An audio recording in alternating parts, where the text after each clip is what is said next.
சரி, என் லைஃப்ல வந்து இந்த மாரி ப்ராப்ளம்ஸ என்னால மறக்கவே முடியல அப்டின்னுட்டு, நீங்க ஃபேஸ் பண்ண வொர்ஸ்ட் ப்ராப்ளம்ஸ் எல்லாம் இருக்கும்ல. என்னென்ன ப்ராப்ளம்ஸ்லாம் ஃபேஸ் பண்ணியிருக்கீங்க?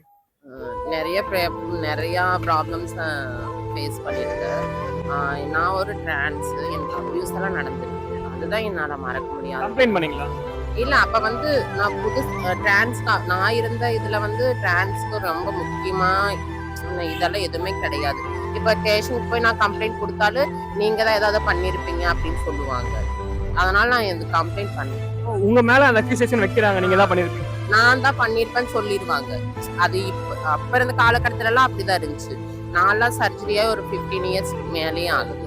அப்ப இருக்கிற காலகட்டத்துல நெறையா வந்து என்னன்னா, ஒரு எங்க நாங்க தப்பு பண்ணினாலும், அந்த தப்பு பண்ணி யாராவது ஒரு பசங்களே வந்து இப்போ எங்கள கிண்டல் பண்ணாலும், ஏதாவது கேலி பண்ணாலும், இப்போ ரொம்ப செக்சுவலா அந்த மாரி எல்லாம் ஏதாவது பேசினா கூட, நாங்க போய் கம்ப்ளைண்ட் பண்ணா கூட, அது எங்க மேல தான் சொல்லுவாங்க. நீங்க தான் ஏதாவது பண்ணியிருப்பீங்க. அதனால தான் அவங்க அப்படி பண்ணியிருக்காங்க அப்படிங்கிற மாரி. சரி, இப்போ இந்த விஷயத்துக்கு சொல்யூஷன் ஒண்ணு எதிர்பார்ப்பீங்கல்ல நீங்க. என்ன சொல்யூஷன் வேணும்னு எதிர்பார்க்குறீங்க? அதுதான் சொல்றேனே. இப்ப வந்து குடிங்கிறனால தான் வந்து எல்லாமே வந்து அதிலேயே ஆட் ஆயிருதுல்ல.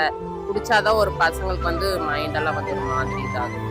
அதனால வந்து அது இல்லாம இருந்துச்சுன்னா கொஞ்சம் நல்லா இருக்கும் சொசைட்டி.